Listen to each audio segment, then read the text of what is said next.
In today's video, I'm going to teach you how to enable or disable directions, pause spoken audio on Apple Maps in iPhone. Alright, I'm on the iPhone home screen right now, and we're going to change this through settings by going into the Maps app settings, opening spoken directions, and flipping the directions pause spoken audio toggle.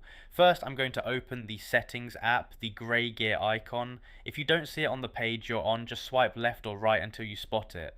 Once you see settings, go ahead and tap it to open. Okay, now settings is open and we need to go into apps. So at this point I'm scrolling down the list until I see apps.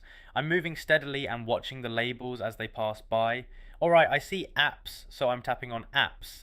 Now we're on the app screen and we need to find maps. So at this point I'm scrolling through the list until I see maps. I'm going slowly so it's easy to spot. Alright, I see maps, so I'm tapping on maps. Now we're inside the map settings page. The next step is to scroll down and tap on spoken directions. So at this point I'm scrolling down within the map settings until I see spoken directions. Okay, I see it, so I'm tapping on spoken directions. Alright, now we're on the spoken directions screen. This is where Apple Maps voice guidance options live. On this page look for directions pause spoken audio and you'll see a toggle switch next to it. So at this point you can turn it on or off depending on what you want.